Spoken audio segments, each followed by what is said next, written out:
My parents disowned me for choosing love, but years later, their lives depended on the man they hated. My name is Jasmine Carter, and I'm 28 years old. I didn't just fall in love. I fell out of everything I was raised to believe. That morning, as I stood at the front door of my parents' pristine mansion in Buckhead, Atlanta, I heard my mother's voice crack like glass behind me. "If you leave with him, Jasmine, don't you ever come back." I didn't turn around. I didn't flinch when the door slammed behind me like the lid of a coffin. I didn't even cry, because somewhere deep in my bones I knew. I was walking away from a lie dressed as family, and walking into a truth that had been buried for decades. They told me I was destroying everything they built, but they never told me what that everything really cost. The man they hated? His name was Micah Landon, and he carried a story that made everything in my life look like a well-rehearsed illusion. My parents called him dangerous, Dirty. a threat, but the real threat was the truth he carried. Micah wasn't just a man from the wrong side of the city. He was the son of a man my father had buried, not in the ground, but in a prison cell. That's the part that still makes my hands shake. Because when I fell in love with Micah, I didn't just choose a man. I chose to unearth the rotting foundation my parents had built their empire on. My father, Judge Richard Carter, was Atlanta's pride, honorable, sharp, untouchable. My mother, Cecilia Carter, the smiling face behind every charity ball and political dinner. And I was the golden girl, the Yale graduate, the up-and-coming civil rights attorney they used as proof that we were the perfect black family. But perfection is often the mask of decay. I met Micah during a community legal workshop in South Atlanta. He wasn't a lawyer, he was a volunteer. But his presence was magnetic. Calm. Grounded. He had scars he didn't talk about, and eyes that seemed to know how it all ends. We started talking, then laughing, then falling. By the time I realized how far I'd fallen, I was too deep to pretend it didn't mean something. But my parents didn't see love. They saw war. The first time I brought Micah to our house, my father didn't shake his hand. My mother wouldn't even look at him. It wasn't about race, we were all black. It was about class, Bloodlines. status, secrets. "He's beneath you," my father said coldly. "You're too smart to ruin your life like this," my mother whispered that night, hands trembling as she poured her third glass of wine. But it wasn't until Micah showed me the case file that I understood their hatred had nothing to do with me. We were researching wrongful conviction cases for a podcast project I was working on. Micah handed me a thin folder marked, "State of Georgia versus David Landon, 1993. I froze. The presiding judge? Richard E. Carter. My father. The defendant? Micah's father. And what we found in those documents? Evidence that had never been submitted. Witness testimonies changed last minute. Missing time stamps. Forced plea deals. This wasn't negligence. It was surgical sabotage. Micah's father was convicted for armed robbery. 20 years. No parole. The man came out broken and died months later of untreated illness. Micah never got to know him. And my father? He'd made a name off cleaning up Atlanta's crime, but buried the fact that one of those convictions was a frame-up. It got worse. In the back of the file was a letter. A handwritten, unmailed letter addressed to Cecilia Carter. "Cece, if you're reading this, I know your husband set me up. I took the fall so you could keep your life. But don't let our son grow up without knowing who he really is." I read it 3 times before I felt the floor beneath me vanish. Our son? I looked at Micah. He didn't know. He had no idea. And in that moment, everything around us exploded into ash. Micah wasn't just the son of a man my father destroyed. He was my mother's child, which made him my half-brother. No. I dug deeper. The timelines didn't match. The pregnancy never happened, or so I thought. But my mother had vanished for 3 months in 1993, claiming she went to a wellness retreat. Micah was born that same year. And then I found it. A sealed birth certificate in the court archives, tied to a case my father had sealed. Baby boy Carter, later adopted by Linda Landon. My mother had given birth in secret. And my father had arranged for the child to be adopted under another name, but kept close to keep an eye on. Micah wasn't my half-brother. He was their son, my older brother. They didn't disown me because I was in love. They disowned me because I had fallen in love with their buried past, with the child they gave up, the living reminder of everything they tried to erase. And worse? Micah had no idea. He had loved me honestly, without suspicion, without bitterness, and I had loved him blindly. I confronted my mother the night after I found the certificate. Her face drained. She didn't speak. She only sat down, pulled out a folded photo from her wallet, and whispered, "I prayed he'd never find you." That was the night I left home. Not because of shame, but because truth like this cannot live under a roof built on lies. And I didn't tell Micah. I couldn't. Not yet. Because in a sick twist of fate, he would soon be the only one who could save them. Years later, when my father's career imploded in flames of scandal, when my mother's accounts were seized, when they were one breath away from total ruin, they came to me, begging, pleading. And the only man who could make the charges disappear was Micah, the son they abandoned, the man they called dangerous, the truth they buried. But Micah had already uncovered the final page of the story, and what he did next was not revenge. It was judgment. They say the past always finds a way back, but what they don't say is, sometimes, it knocks on your door wearing the face of the man you love. I still remember the day Micah found out. The sky was a heavy gray, the kind that hangs over your chest like it's warning you something's about to shift forever. He was sitting on the couch, flipping through the final few documents from his father's old case. He stopped suddenly. His eyes narrowed at the faded signature on the bottom of a birth record. "Cece," he asked, turning to me, "why would your mom sign off on this?" My chest tightened. Every cell in my body screamed to lie, to deflect, say it's a coincidence, say you don't know. But I didn't. I couldn't. Instead, I whispered the truth that shattered everything. Because she's not just the judge's wife, Micah. She's your birth mother. He didn't speak. Not a blink. Not a breath. Just silence, so loud it howled between us. I watched the man I loved, the man I still love, fracture into 1,000 pieces right in front of me. His hand trembled as he looked down at the certificate. His name wasn't even his.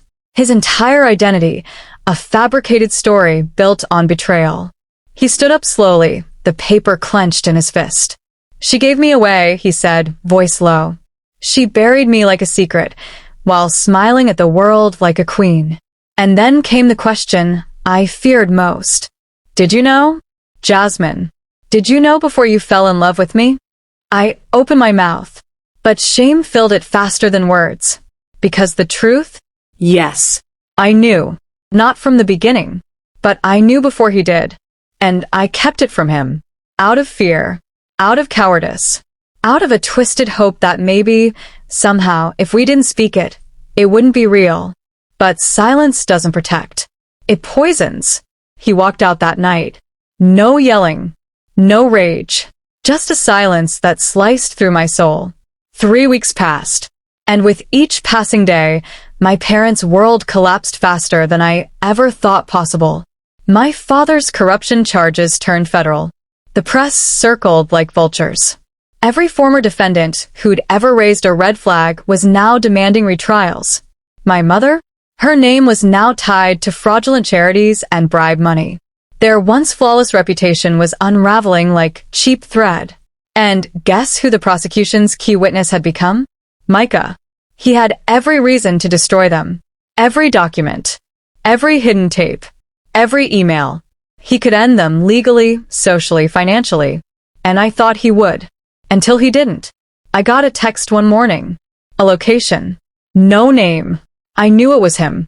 It was a quiet cafe on the south end of town, one of those spots tucked between closed-down shops and pothole-riddled streets. The kind of place that didn't ask questions.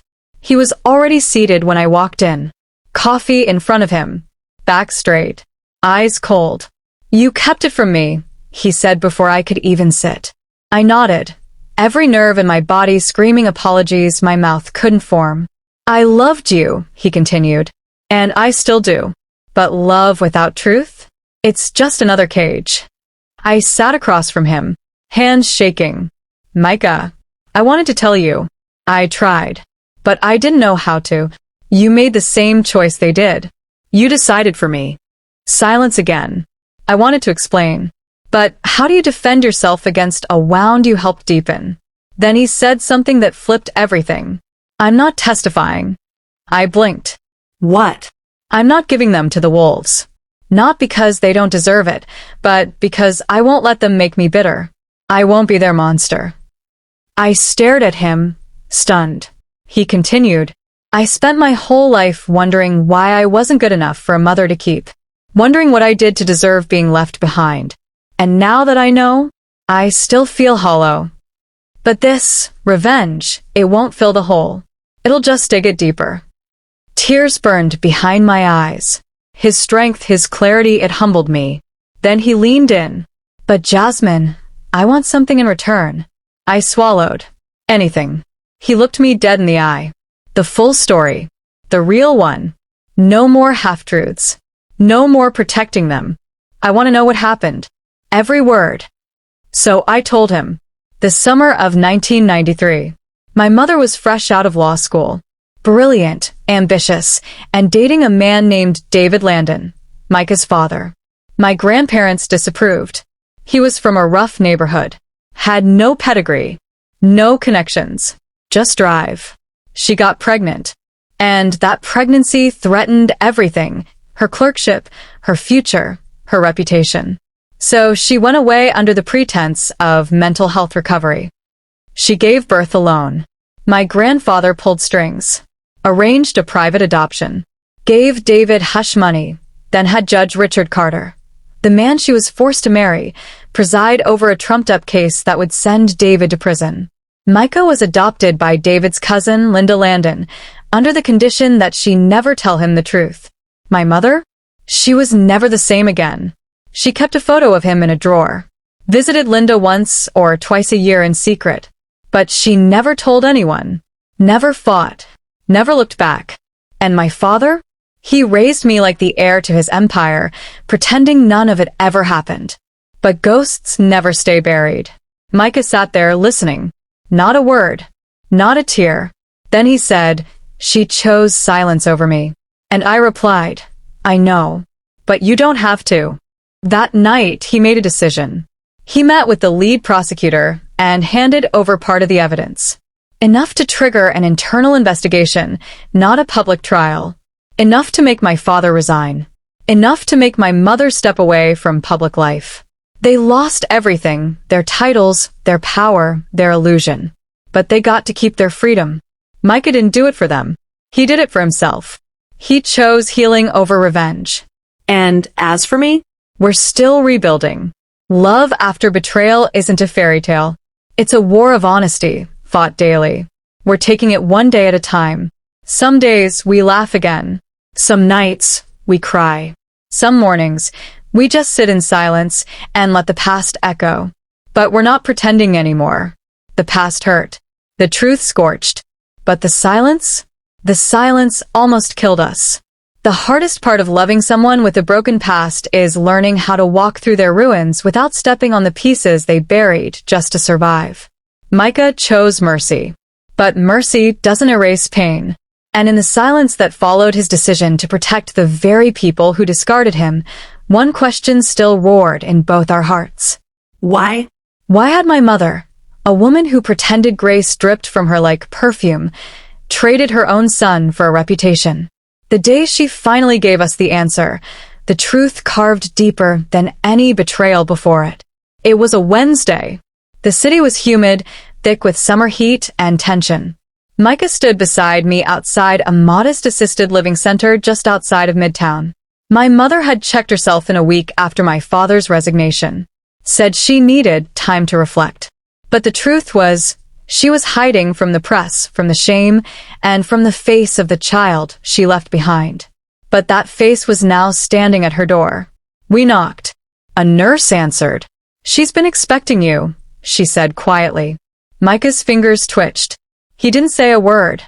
When we walked in, my mother was sitting by the window, draped in soft gray cashmere, her eyes locked on a garden she wasn't truly seeing.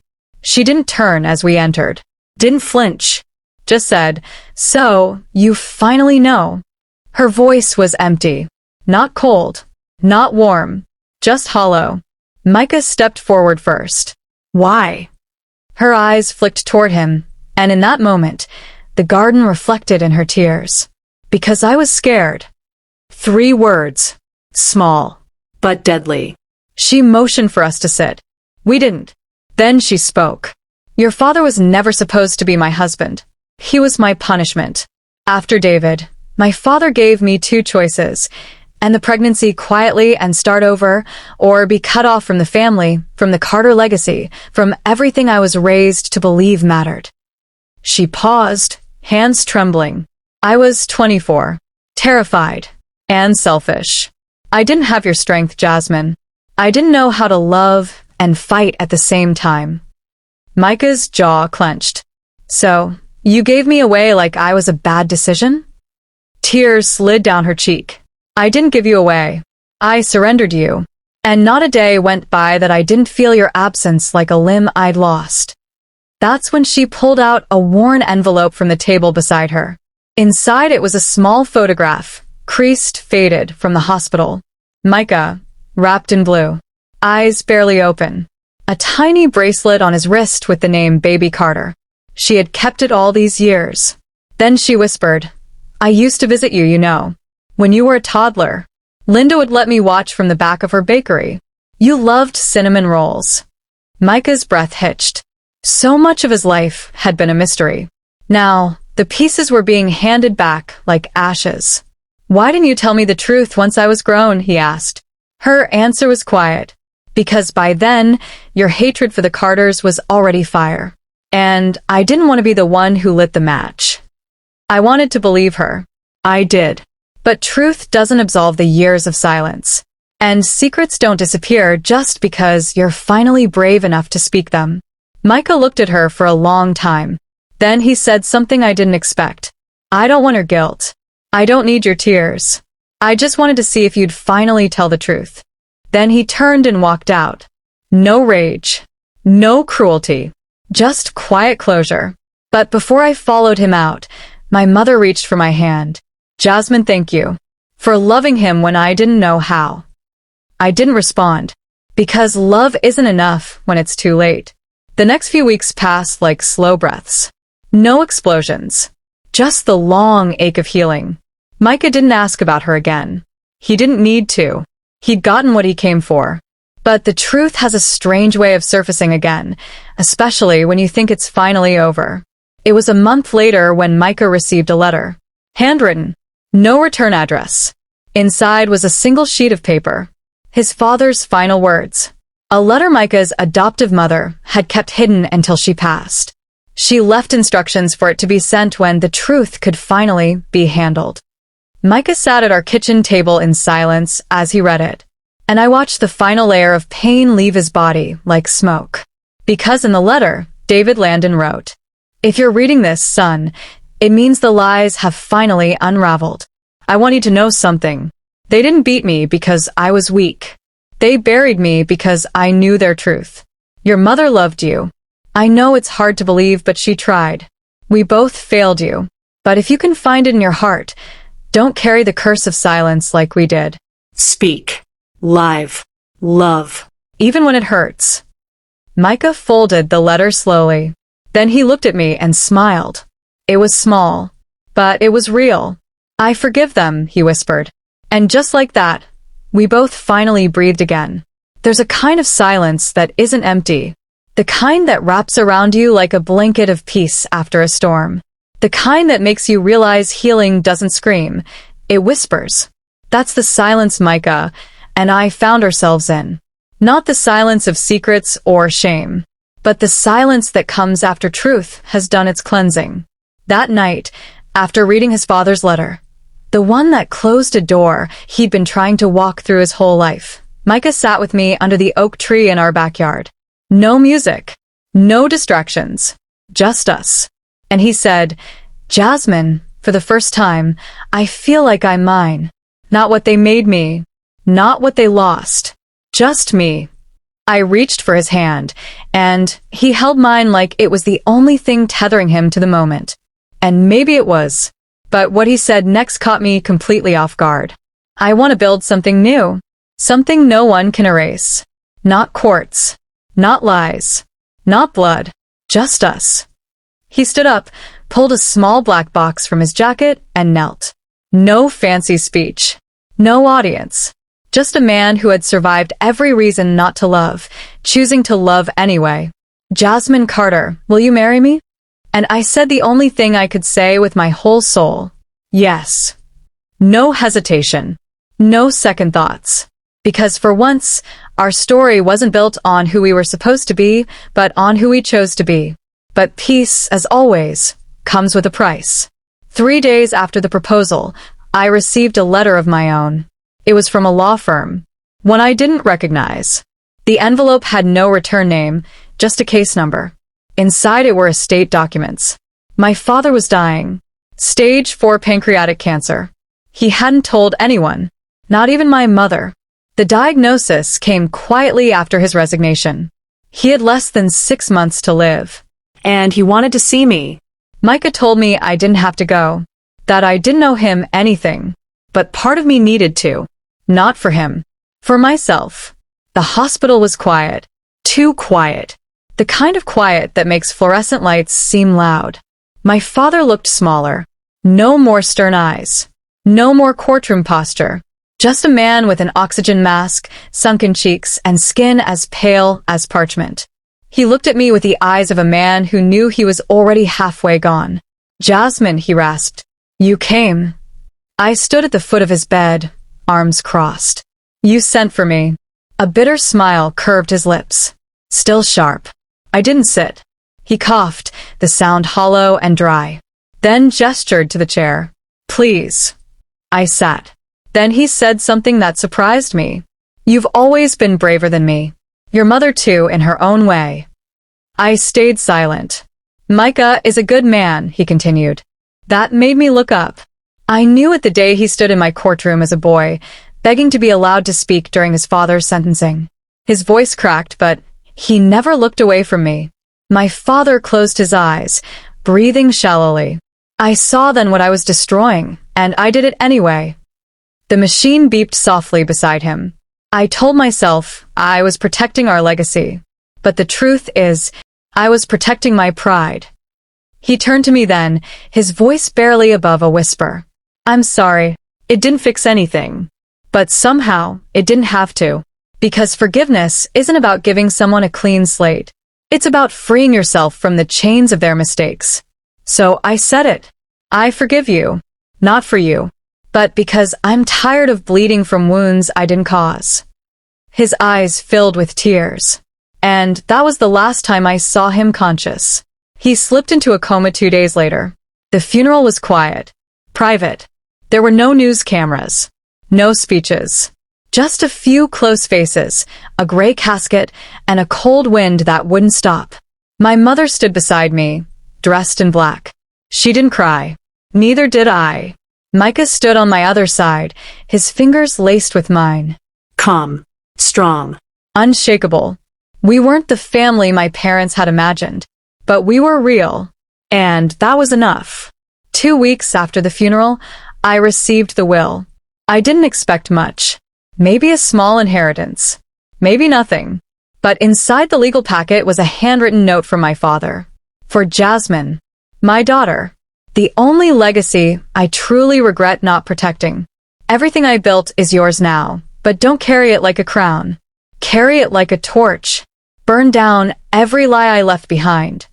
He left me everything. The house, the accounts, the stocks, and a deed to a property in South Atlanta. I drove there the next morning. It was a broken-down community center. Abandoned. Roof half caved in. Graffiti on the walls. But the plaque out front read, "The Landon Center for Second Chances." It was his final redemption. A space he had bought, years ago, in secret for Micah, but never had the courage to give. Tears slipped down my cheeks as I stood there, surrounded by the ghosts of our past and the echoes of what could finally begin. We got married 5 months later. No fancy church. No designer gowns. Just vows under the same oak tree where he proposed. Micah wore his father's cufflinks. I wore my mother's necklace, the one she gave me the day before, placing it in my hand like a silent apology. And as we said our vows, I realized something. We were no longer the result of our parents' sins. We were the architects of our own legacy, not built on silence, but on truth, on fire, on love that had been tested in every possible way and still stood. The air was thick with memories the day I returned to the house I once called home. The Carter mansion stood silent, its grandeur faded but still haunting.